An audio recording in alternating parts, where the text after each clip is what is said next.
Olá, peço licença para entrar na sua casa, no seu trabalho, onde quer que você esteja, pois o programa Vida, Caminho e Luz está no ar. A todos os telespectadores que nos acompanham pela TV 7 e aos ouvintes sintonizados na Rádio 7, além dos nossos internautas, deixo os nossos abraços fraternos. Em especial, ao nosso amigo Orson Peter Carrara, que na nossa última transmissão encaminhou mensagens de apoio ao nosso trabalho. Desejo a todos que possamos aproveitar esses momentos em que estaremos abordando temas doutrinários. O nosso convidado de hoje será Alberes Alves, que é membro do Departamento de Eventos da Fundação SET, que abordará o tema, o Paz. É um prazer tê-lo conosco. Durante o programa, perguntas poderão ser feitas pela plateia por escrito e entregues à nossa produção. As mesmas serão respondidas pelo nosso expositor ao fim da sua abordagem temática. Passamos agora a palavra ao nosso amigo Alberes Alves. Que Deus, com seu amor, nos envolva e possamos todos aprender juntos.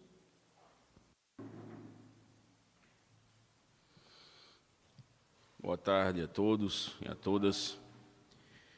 Um grande prazer estar participando, colaborando e aprendendo nesse nosso primeiro encontro aqui na TV e Rádio 7. O tema que nos foi proposto é um tema ao qual a doutrina espírita muito se depara com ele cotidianamente. O passe. Esse tempo não nos será permitido, para que nós consigamos aqui trazer e falar tudo sobre o passe. É tanto que existem obras de estudos que levam mais até de que anos para se chegar ao entendimento. Mas vamos tentar, o mínimo possível, discorrer e clarear um pouco a mente das pessoas que não têm ainda o entendimento desse grande tratamento que a espiritualidade inspirou aqueles que aqui se encontram encarnados e que vêm com esse trabalho já há muitos anos. E nós vamos discorrer um pouco durante a nossa fala e trazer aquele que para nós é a grande referência ao qual os Espíritos nos direcionam, o nosso Senhor Jesus Cristo.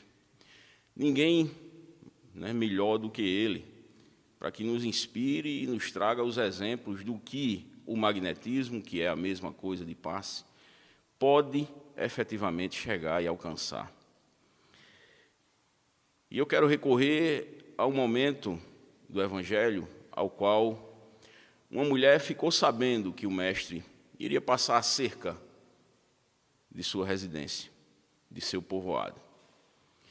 E essa mulher, ela se encontrava, nada mais, nada menos do que há 12 anos, 12 longos anos, com um fluxo sanguíneo ininterrupto. Uma hemorragia que perdurava e que não parava por nada. E aí a gente para um pouco e imagina.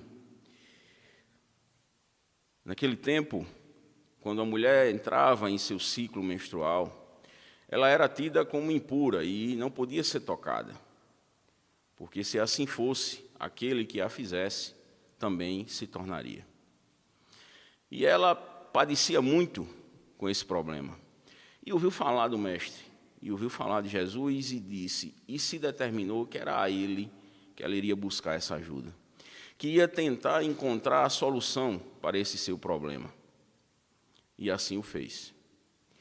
Quando o Mestre chega, se aproxima do seu lugarejo, cercado de uma grande multidão, seus discípulos o acompanhando e tentando até fazer com que ele pudesse caminhar, porque aqueles que ali o cercavam não deixavam ele andar como gostaria.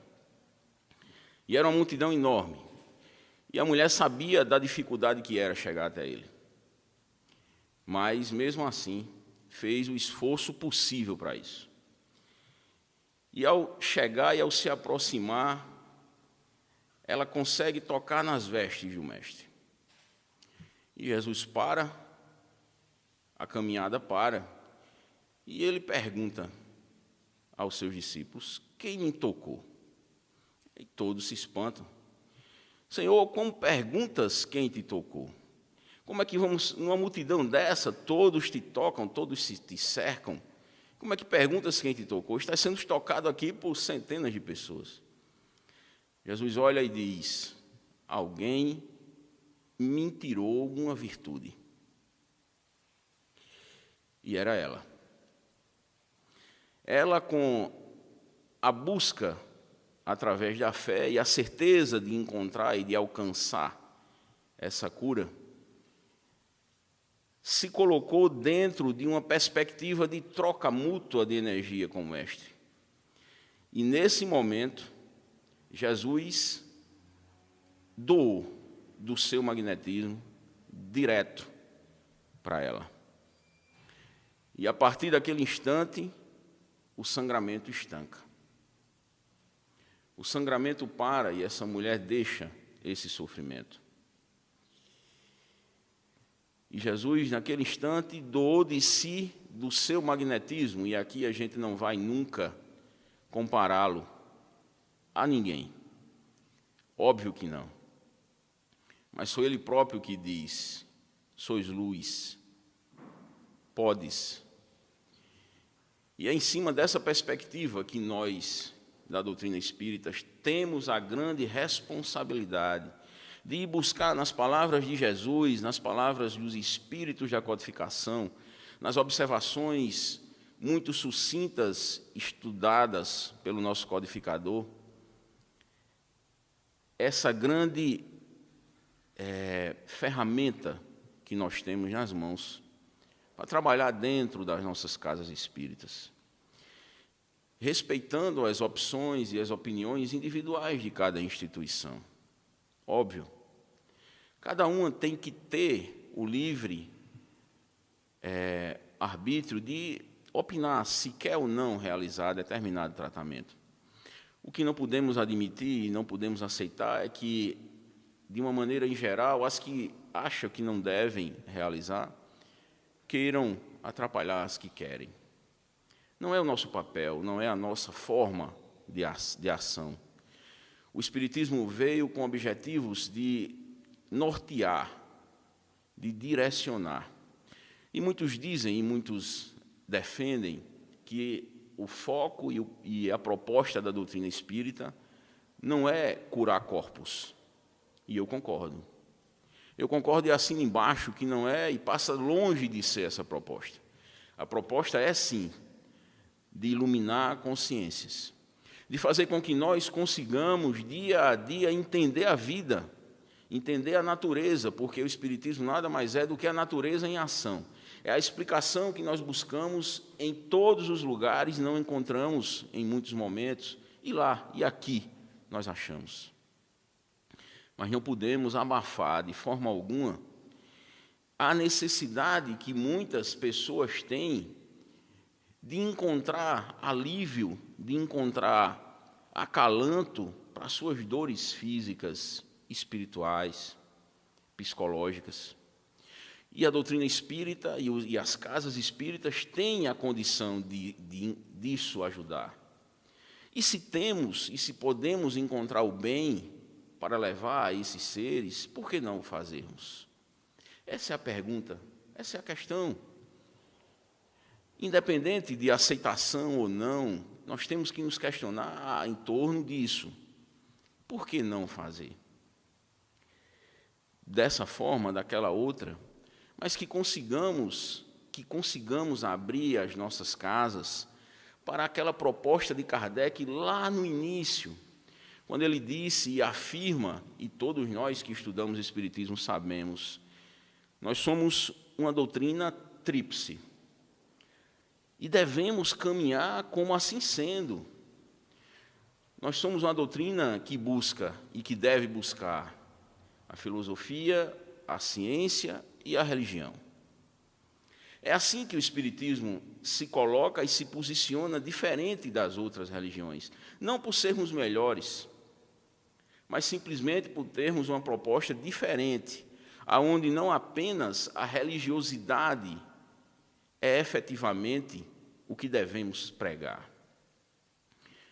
Quando falamos da filosofia e da ciência, trazemos hoje o que Kardec nos propôs lá atrás. E quando não seguimos isso, estamos, lógico, com um trabalho fora do que nos trouxe o codificador. E o passe e o magnetismo vêm em cima dessa proposta de estudarmos através da filosofia, de experimentarmos através da ciência e de usarmos pela religião, pela religiosidade. Esse é o caminho que os centros espíritas, que as federações, devem optar. Porque não é uma escolha minha, ou de quem quer que seja, ou de um expositor que não é bem visto quando aborda esse tema. É uma proposta de Kardec, e é a ele que nós devemos buscar. E o passe, ele não vem apenas aqui com um direcionamento individualista, não. Por quê? Porque ele só vai funcionar efetivamente se nós estivermos ligados, sintonizados e abraçados com a espiritualidade.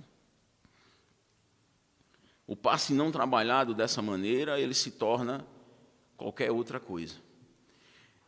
Dentro da casa espírita, precisamos do amparo dos espíritos.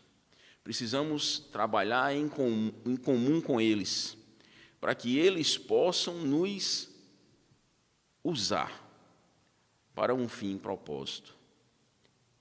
Esse é o grande ponto. Essa é a grande busca que a doutrina espírita tem que encontrar. Que consigamos, paulatinamente, trazer para as nossas casas, para as nossas instituições, o ensinamento real do que é o passe. A conscientização dos trabalhadores, dos frequentadores da casa. Qual é a proposta do passe? O que é que ele faz? Até onde ele vai? O que é que ele consegue trazer para nós? E aqueles que o praticam e aqueles que trabalham nessa seara devem saber exatamente o que estão fazendo, porque senão, em vez de ajudar, vão prejudicar. E não é isso que o Espiritismo nos quer. Quando um indivíduo procura uma casa espírita e ele está necessitando de algo, ele não vai lá apenas para conhecer o Espiritismo. A grande maioria das casas sabem que é assim que funciona. A grande maioria das pessoas que entram em uma casa pela primeira vez estão indo buscar algum amparo, alguma ajuda. Estão indo em busca de alguma coisa que não estão encontrando aqui fora. Não encontram na medicina, não encontram em outras religiões, não encontram em conversas com amigos, com orientadores, e vão até a casa espírita porque alguém falou para eles que lá essa resposta pode acontecer. E é assim que nós recebemos essas pessoas. E quando elas chegam lá, não podemos, de forma alguma, negligenciar e, por mera falta de informação e de conhecimento, não ter a assistência propícia para encontrar e dar o amparo. Que consigamos, efetivamente, entender o passe. E nós só vamos conseguir realizar isso, entender isso, quando buscarmos através da pesquisa. O passe, nós temos duas formas de trabalhar com ele.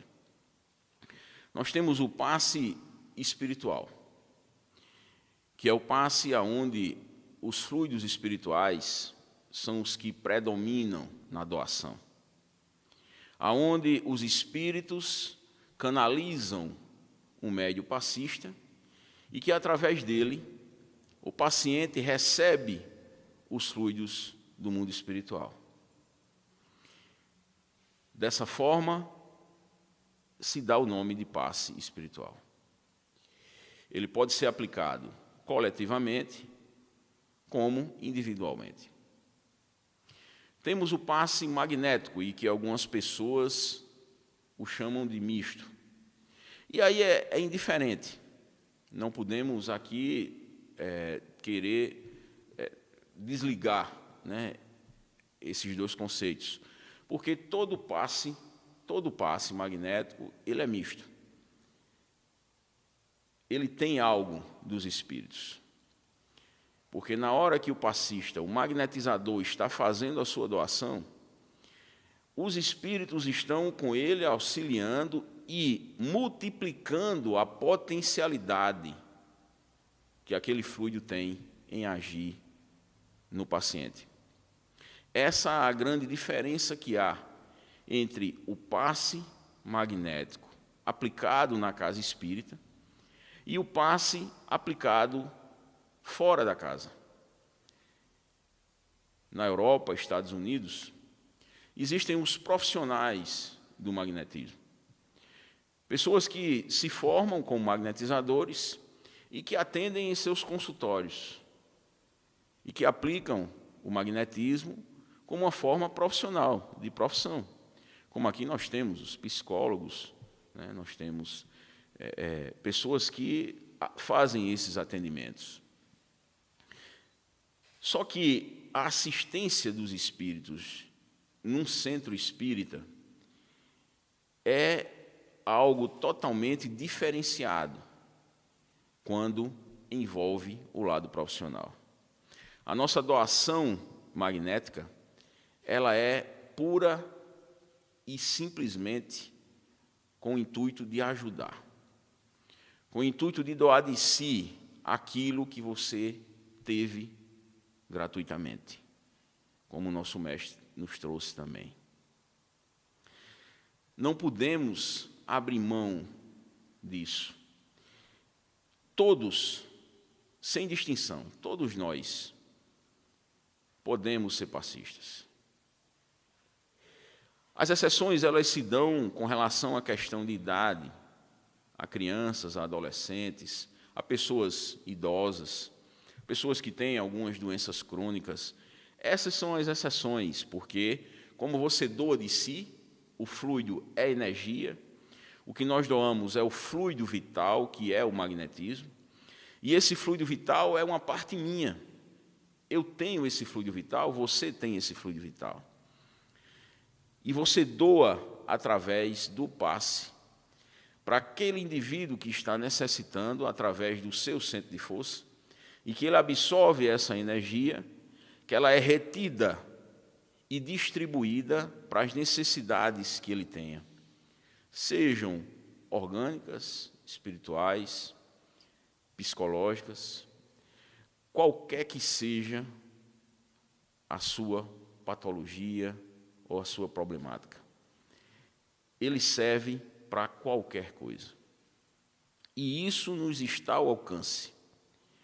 Existem N exemplos, aqueles que trabalham com o passe, de problemas que foram solucionados, de curas que foram alcançadas. E eu volto a observar. A defesa para a prática do passe, ela não é exclusivamente em colocar a cura em evidência. Não é isso. Porque a gente pode fazer um comparativo muito direto.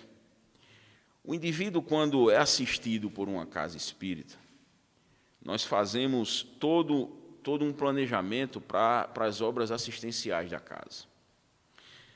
As famílias carentes, elas são cadastradas, elas são buscadas para terem essa assistência.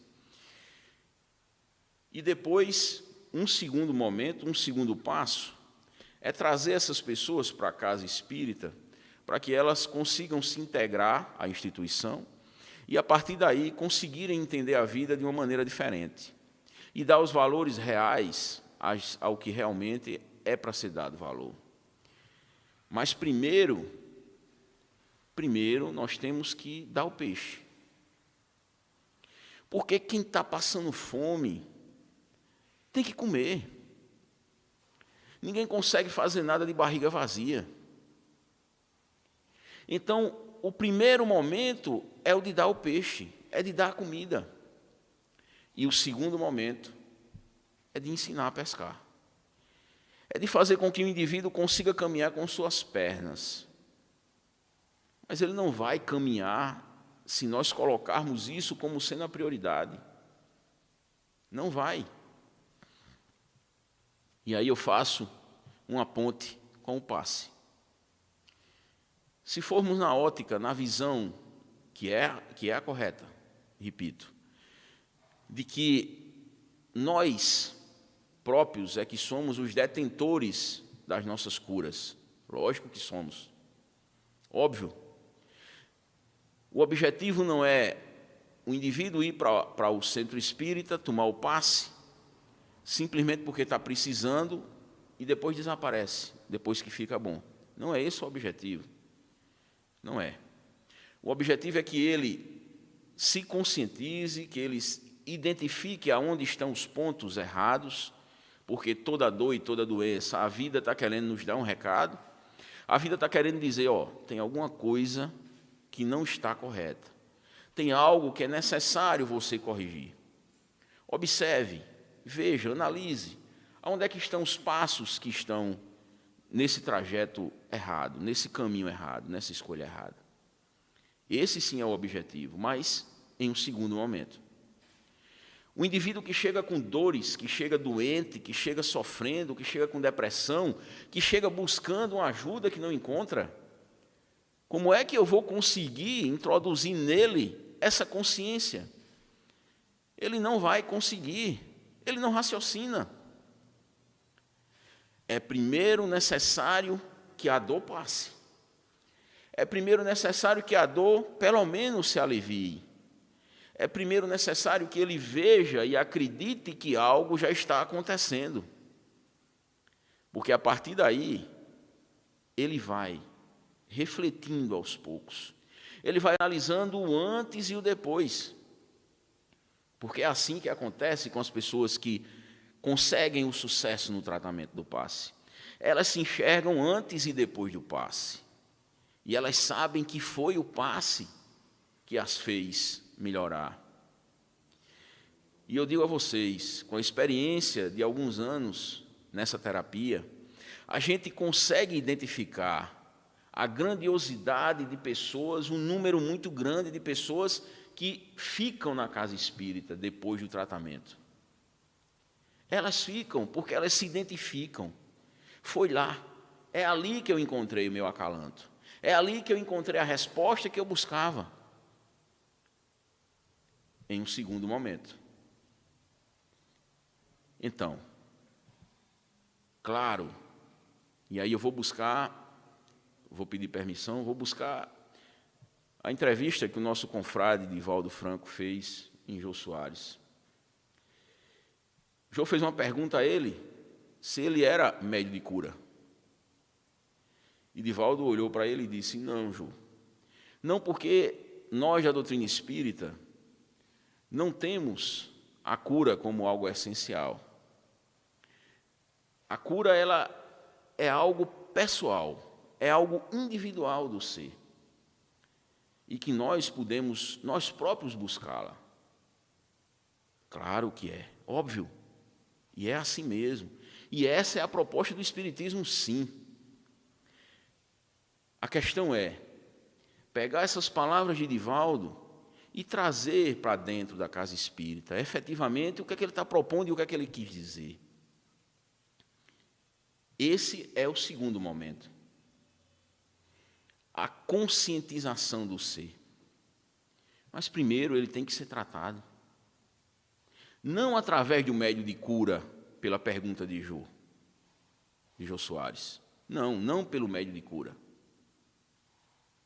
Mas pela terapia, pelo atendimento fraterno, pela palestra edificante, pelo evangelho no lar e pelo passe. E pelo passe, essa terapia que restaura e que verdadeiramente recupera muitas pessoas. Muitas pessoas.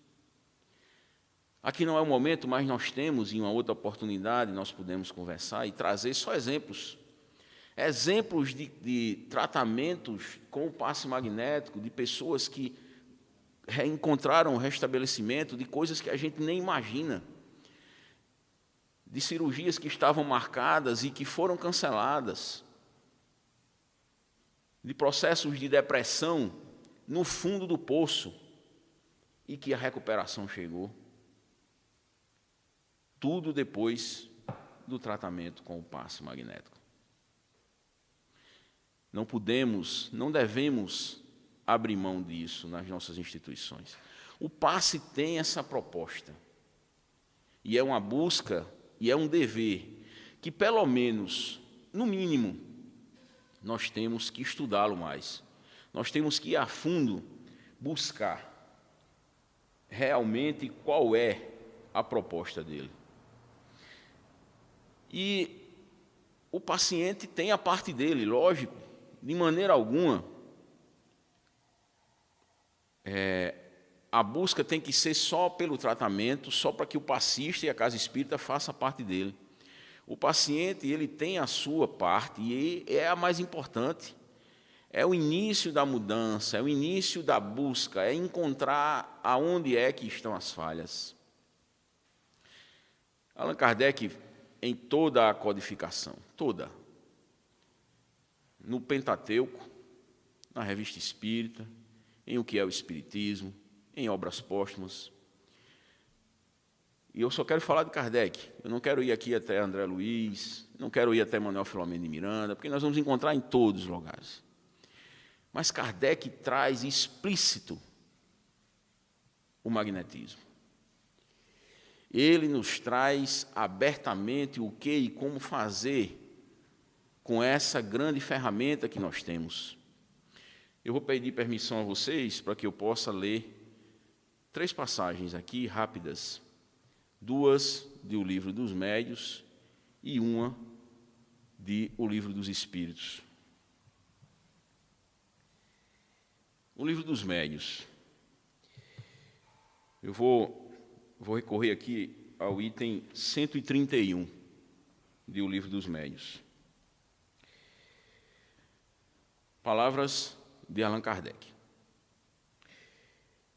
Esta teoria nos dá a solução de um fato bem conhecido em magnetismo, mas até o momento inexplicado, que é o da mudança das propriedades da água pela vontade.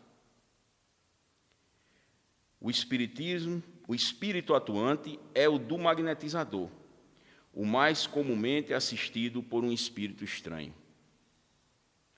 Ele opera uma transmutação com a ajuda do fluido magnético, que, como se disse, é a substância que mais se aproxima da matéria cósmica, ou elemento universal. Kardec está sendo direto, objetivo.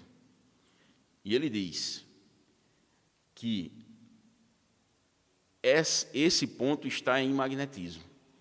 O magnetizador é que é o agente direto. Ele, assistido por um espírito, consegue causar uma mutação nas substâncias da água, nas moléculas da água. E ali colocar e direcionar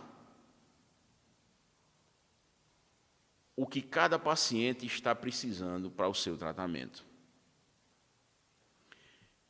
E, mais uma vez, a gente vai buscar Jesus.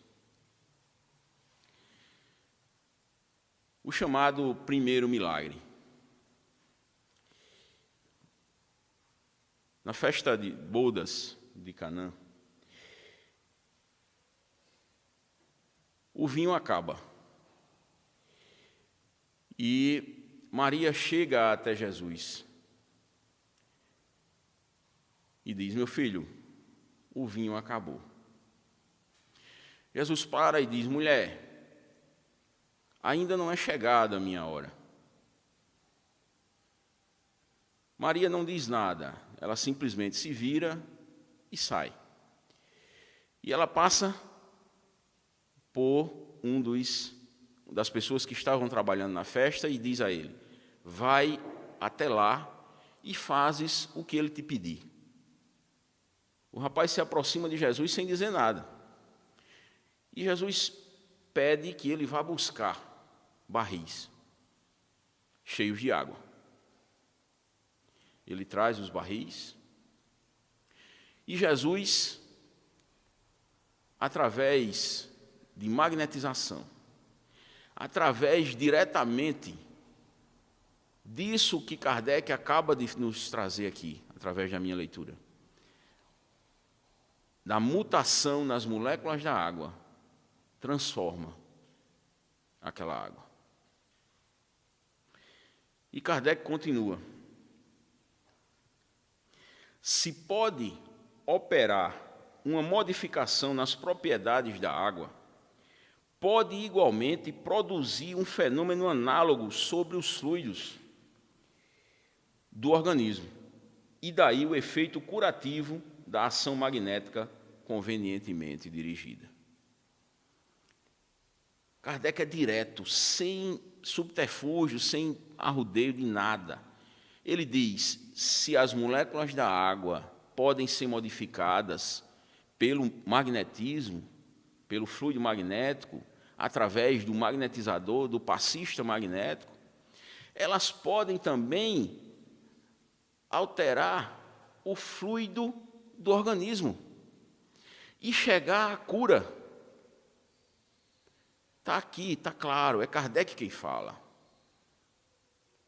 No Livro dos Médiuns. É ele.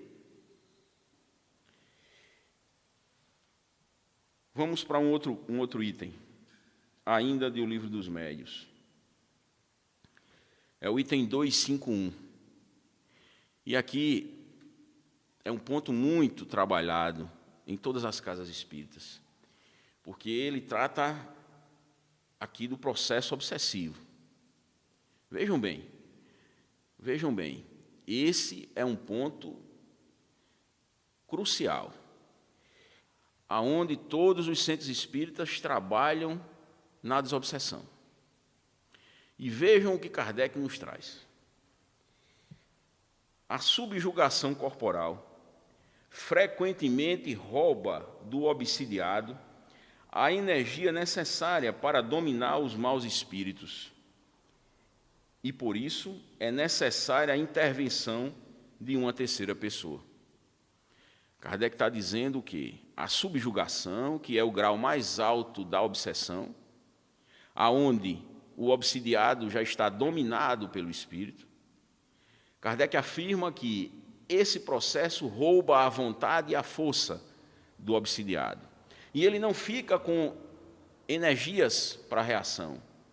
E é necessário a intervenção de uma terceira pessoa. Agindo seja pelo magnetismo, seja pela imposição da vontade. Na falta do concurso do obsidiado, essa pessoa deve tomar ascendência sobre o espírito. Mas como essa ascendência não pode ser senão moral, não é dado senão a um ser moralmente superior ao espírito exercê-la. E seu poder será tanto maior quanto seja maior a sua superioridade moral, porque se impõe ao espírito, que fica forçado a se inclinar diante dele. Foi por isso que Jesus tinha um tão grande poder para afastar o que chamava então os demônios, quer dizer, os maus espíritos. Kardec foi até Jesus aqui, como sempre, mas diretamente nesse caso em que nós estamos vendo agora, ele foi buscar o exemplo em que Jesus foi procurado muitas vezes, dizendo que as pessoas estavam com o demônio. E Jesus chegava até eles e simplesmente ordenava: te afasta. E os maus espíritos e os espíritos ignorantes saíam em retirada. Mas por que se conseguia isso?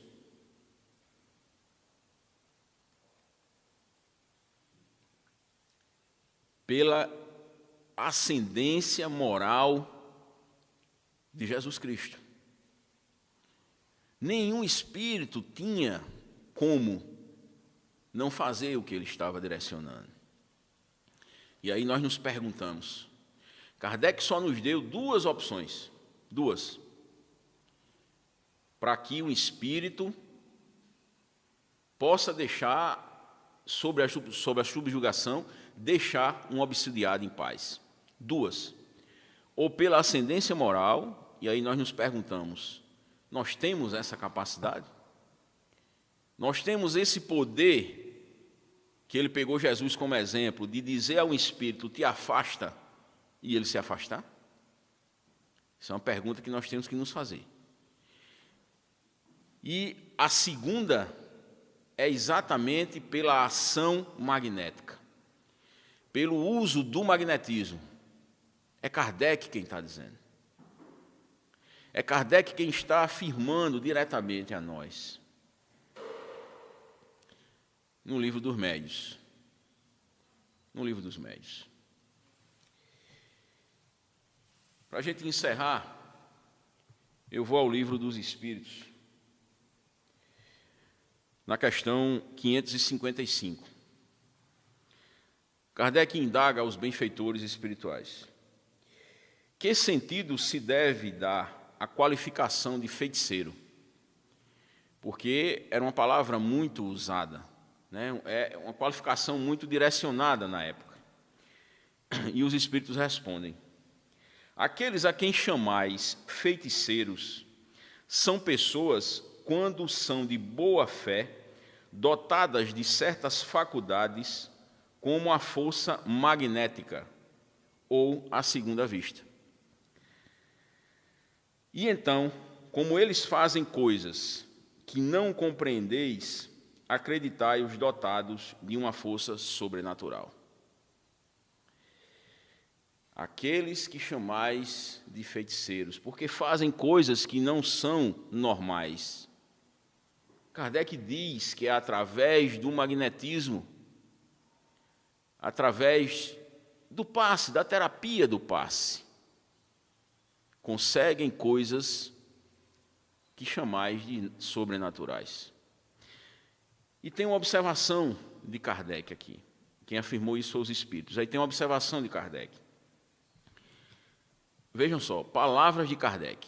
Eu só vou ler três linhas aqui, não precisa mais do que isso. O espiritismo e o magnetismo nos dão a chave de uma multidão de fenômenos, sobre os quais a ignorância bordou uma infinidade de fábulas, onde os fatos são exagerados pela imaginação. O conhecimento claro dessas duas ciências, que, por assim dizer, são apenas uma, mostrando a realidade das coisas e sua verdadeira causa. Então, meus irmãos, meus amigos, como vemos, não há como negar essa terapia. O passe bem entendido, bem estudado, bem praticado, bem orientado, ele pode verdadeiramente causar um benefício que muitos de nós desconhecemos. Que as casas espíritas, que o movimento espírita como um todo, possa, de uma vez por todas, congregar, se inteirar mais dessa terapia e usá-la de uma maneira muito mais abrangente do que é usado hoje. E que as pessoas que realmente necessitam cheguem até uma casa, procurem orientação, perguntem, queiram saber o que é o passe, o que podem receber através dele, porque cada casa espírita tem esse dever de realmente informar a todos.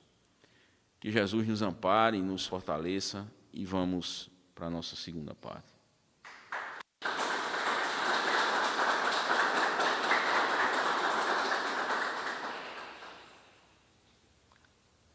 Como podemos ver, o passe é um assunto que abre um leque de discussões, bem interessantes. Agora iremos à segunda parte do nosso programa, com as perguntas que foram feitas pelo público presente. Convido o nosso amigo Alberes a sentar conosco.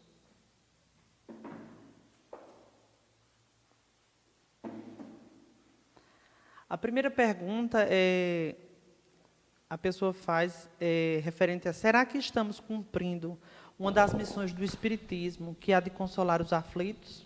Baseado na fala que você fala que muitos buscam o Espiritismo para curar os corpos, mas deixa para trás a questão que o Espiritismo veio para iluminar consciências.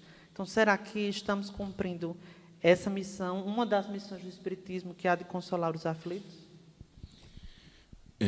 Nós podemos identificar em muitas casas espíritas essa busca, né? Existe realmente essa busca de consolação. A grande questão, e aí é onde a gente deve se perguntar bastante: será que essa busca está indo pelo caminho correto? Será que nós conseguimos a identificação certa de como seguir, né, buscando essas respostas? E aí a gente se pondera um pouco, e quando vamos buscar na memória algumas casas ou alguns exemplos que tivemos, nós achamos que ainda temos muito a percorrer, muito a galgar. Porque cada caso, né, que encontramos não segue um mesmo direcionamento. As pessoas vão com formas e meios e problemáticas diferentes umas das outras. E essa consolação, ela tem que partir primeiramente da assistência, né? Porque, em cima da nossa fala, quando alguém vai em busca, né, dessa consolação, ela quer uma resposta. Ela quer uma resposta. A orientação de que ela tem que fazer a sua parte no atendimento fraterno é o primeiro momento, nessa conversa, nesse diálogo que vai acalentá-la. Porém, é obrigação da sequência ao tratamento, né, em Evangelho no Lar, né, no tratamento do passe, na grande orientação após a reunião mediúnica, enfim. Há um conjunto de fatores que as casas espíritas têm que se organizar para realmente alcançar esse objetivo. Mas estamos no caminho, eu tenho essa impressão. A segunda pergunta da nossa plateia é o respeito às práticas de tratamento de cada centro espírita. É importante para a solidez do movimento espírita? Isso é um ponto um pouco nevrálgico, né, no movimento. Às vezes há uma confusão nas pessoas, né, e nós que fazemos o movimento espírita, da chamada unificação. Porque essa palavra ela pode ter conotações diferentes, entendimentos diferentes. Muitas pessoas pensam em unificação em algo que vem de cima para baixo, né? Como se nós estivéssemos aqui tratando, vamos dizer, de um papado. E não é essa a proposta, não deve ser a proposta. Porque cada casa espírita ela tem uma realidade diferente. Cada casa espírita ela tem uma forma diferente de atuação, de acordo com o local que ela está, com a cidade que ela está, com o público que ela assiste e aonde ela consegue alcançar. Então, não tem como nós pensarmos nas casas espíritas sendo todas da mesma forma. É impossível isso. Esse tipo de unificação é impossível. A unificação, sim, ela tem que se dar, mas ela tem que se dar dentro da codificação. A busca e a orientação nas coordenadorias, nas federativas, em chegar até as casas espíritas para que elas consigam a unificação do Pentateuco kardeciano dentro de cada instituição.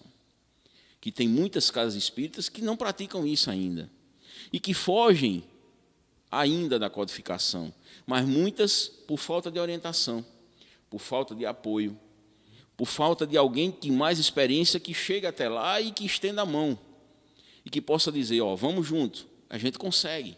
Qual é a dificuldade? Vamos aqui, vamos ver essa outra opção. Aos poucos a caminhada chega. Então, é dessa forma que a gente vai chegando até esse objetivo. A terceira pergunta é: como tornar o espiritismo conhecido para aqueles que buscam os centros espíritas somente para curar os corpos? É possível? É possível. E se a gente observar, isso já vem acontecendo, né? Nós que estamos dentro do movimento acompanhamos isso de perto. Alguns anos atrás, nós não tínhamos a busca e a procura pelo espiritismo que nós temos hoje. Não tínhamos a quantidade de casas espíritas, de centros espíritas que temos hoje. O movimento era muito mais desorganizado do que é hoje. Então, isso está acontecendo. A meu ver, e aí é uma opinião particular, eu acho que isso poderia estar se dando de uma forma muito mais organizada, se houvesse um apoio maior, né, dos órgãos responsáveis por isso, que chegassem até as casas, vendo o que é que elas estão precisando e dando a assistência que realmente elas precisam. E isso poderia crescer de uma maneira muito maior. Mas nós estamos conseguindo. O próprio IBGE já trouxe números bem expressivos, tanto daqueles que se dizem, né, espíritas, como daqueles simpatizantes, que em algum momento já foram até uma casa espírita, já conhecem o espiritismo, e que mesmo que não sejam praticantes, mas já trazem algo da doutrina espírita dentro de si. E a gente sabe que a transformação é o verdadeiro objetivo. E não é a religião, não é ser espírita que vai fazer o indivíduo crescer, se evoluir, e sim aquilo que ele determina e que ele coloca dentro da sua vida como proposta de um autocrescimento. A nossa quarta e última pergunta é: o tratamento espiritual através do passe dispensa o tratamento médico? Não, de forma alguma. O tratamento médico, aliás, ele tem que ser o primeiro. Ele tem que ser o primeiro. Qualquer que seja a patologia ou o mal que o indivíduo está passando e que ele está sentindo, a primeira busca é a medicina. Ele vai no seu médico, faz seus exames, sua consulta, toma seu remédio. E aí, a partir daí, né, nós temos aí dois caminhos. O primeiro, o tratamento com o passe, ele pode se dar paulatinamente com o tratamento médico. O indivíduo ele pode continuar tomando sua medicação sem problema nenhum e, ao mesmo tempo, estar fazendo o tratamento de passe, sem problema. As duas coisas estão agindo. E um segundo momento é quando se busca a medicina, se faz tudo o que tem que ser feito e não se encontra, né, a resposta para aquele mal. E isso a gente vê cotidianamente. Quem trabalha com o passe magnético, principalmente, nós lidamos com isso cotidianamente. Pessoas chegam até nós, inclusive, ontem mesmo eu tive um exemplo desse. Pessoas chegam até nós e dizem: eu já fui no médico, já estou medicado, estou tomando medicação, mas não está tendo efeito. O meu médico não sabe mais o que fazer. Já mudou o remédio 3, 4 vezes e a resposta não vem. Então, aí já se tem uma outra conotação. Aí o passe e o tratamento espiritual, eles vão, com certeza, ter uma resposta muito mais direta.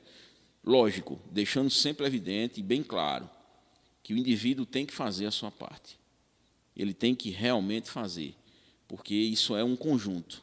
É um ciclo que se fecha, né, e que faz com que as coisas possam girar e alcançar um fim proposto. É isso. Viajando nos caminhos do Evangelho, encontramos cenas inumeráveis, tanto de Jesus Cristo como de seus discípulos, impondo as mãos sobre os enfermos e curando-os, falando com os paralíticos e restabelecendo seus movimentos, olhando para as pessoas desorientadas e devolvendo-lhes a paz e a esperança. Jesus foi e é o mestre por excelência nessa arte e deixou para a humanidade esse recurso como herança divina e a Boa Nova como disciplinadora dessas forças benfeitoras. Que possamos, nossos irmãos, usufruir dessa nossa herança da melhor forma possível, tendo sempre como base pilar o Evangelho do nosso irmão Jesus. Então, agradecemos a Alberes pelo tema abordado e que possamos continuar nossa reflexão sobre o ensinamento trazido hoje. Agradecemos a Deus, ao nosso Mestre Jesus, a equipe da TV7 e, em especial, a espiritualidade, que nos ilumina sempre. Foi um prazer imenso estar com você. Até o nosso próximo encontro.